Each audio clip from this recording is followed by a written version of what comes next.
akhlak anak terhadap orang tua. Itu pun ada dua. Ada anak laki-laki, ada anak perempuan. Kita punya anak ya, perempuan, ada yang laki-laki. Maka dalam hukumnya nanti ke depannya itu ada perbedaan. Ya. Anak laki-laki itu walaupun dia sudah menikah, maka anak laki-laki itu tetap milik kedua orang tua.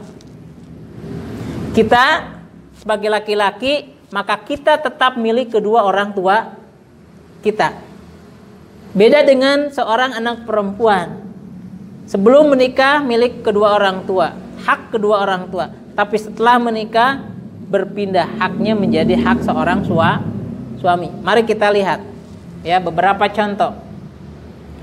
Anak laki-laki ya beberapa kasus ya yang diperlihatkan dalam sebuah sejarah itu adalah menjadi ibrah. Contoh Alqamah. Alqamah ini seorang sahabat Rasul dan hidup di zaman Rasul. Beliau seorang sahabat yang rajin ibadah. Suatu hari beliau pernah menyakiti hati ibunya. Menyakiti hati ibunya. Ketika Alqamah mau meninggal, mau wafat, sangat sulit sekali. Sampai ditanya oleh Rasulullah Sallallahu Alaihi Wasallam, apakah anakmu punya kesalahan, punya dosa kepada engkau, wahai ibu? Iya, betul. Apakah ibu mau memaafkan? Enggak, saya enggak mau memaafkan. Kata Rasulullah, kalau begitu Alqamah ini kami akan bakar. Rasulullah mengumpulkan para sahabat, kemudian memerintahkan untuk membakar Alqamah, padahal untuk sok terapi gitu kan. Melihat anaknya akan dibakar oleh baginda, maka sang ibu kemudian luluh hatinya. Ya Rasulullah Sallallahu Alaihi Wasallam, saya maafkan anak saya. Maka setelah itu diucapkan oleh ibunya, maka Alqamah kemudian meninggal dalam keadaan husnul khatimah, insyaallah. Itu contoh, gitu ya. Kemudian Ki Jured, ya, kisah Ki Jured. Kisah Ki Jured, dia sedang sholat sunat, dipanggil ibunya. Dipanggil ibunya. Bukan dalam keadaan apa-apa, justru dalam keadaan ibadah.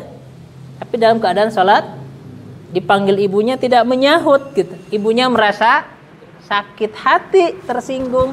Maka Ki Jured mendapatkan fitnah, yaitu difitnah sebagai menghamili pelacur gitu. Padahal enggak, karena itu fitnah belaka. Akibat dari ibunya Nah, kemudian ada kisah 3 orang yang masuk gua, terjebak di dalam gua. Ya, salah satunya berkata, ya Allah, saya punya mudah-mudahan jadi kebaikan dan menjadi wasilah batu ini menjadi terbuka. Kebiasaan saya adalah mencari kayu bakar, kemudian memerah susu kambing. Dan saya tidak pernah meminum susu itu sebelum kedua orang tua saya. Suatu hari saya pergi agak jauh mencari kayu bakarnya dan kemudian kemalaman.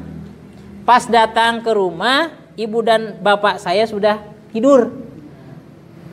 Saya hanya berdiri saja memegang wajan susu itu, ya. Tidak berani saya minum, pun tidak berani saya berikan kepada istri dan anak saya walaupun membutuhkan. Saya menunggu kedua ibu saya orang tua saya bangun. Setelah bangun saya baru berikan, kemudian baru saya minum dan juga keluarga. Masya Allah. Kalaulah itu sebagai amal soleh saya, ya Allah, semoga batu ini terbuka. Ini luar biasa, ya.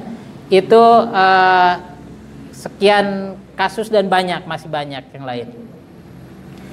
Nah, kemudian kita lihat anak perempuan.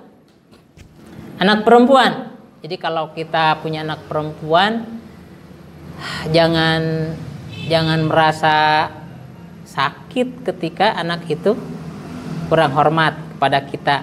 Maksudnya bukan kurang hormat atau ini ya, kurang berkunjung gitu. Ya. Ini ceritanya begini. Ini di zaman Rasul ya. Ada seorang sahabat berpesan kepada istrinya, "Neng, Akang mau pergi berjihad.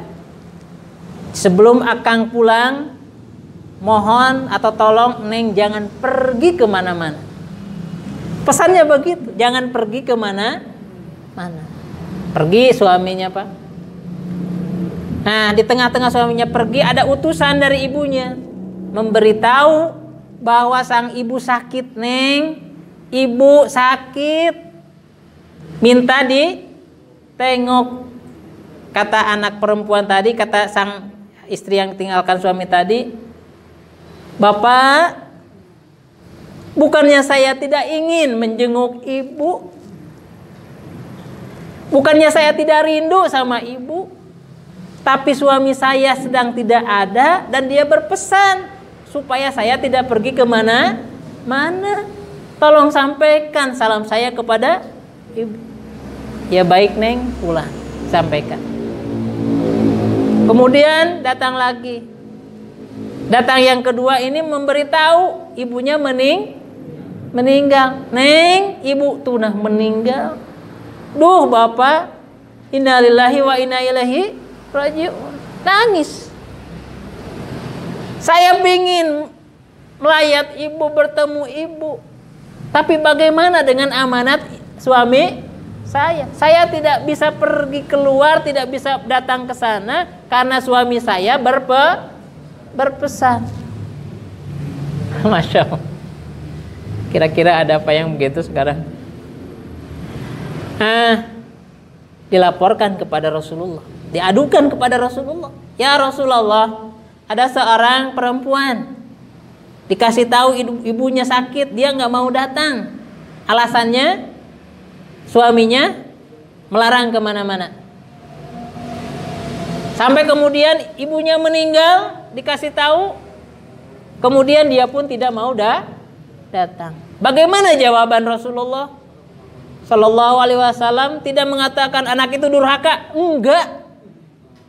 Justru kata Rasul, ibunya masuk surga gara-gara anak perempuan tadi taat kepada suami. Masya Allah. Ya, ternyata kalau kita mungkin menurut kita ini anak bedegong gitu ya, anak teh kurang ngajar. Ternyata enggak, karena dia tidak mau datangnya semata-mata taat sama suami.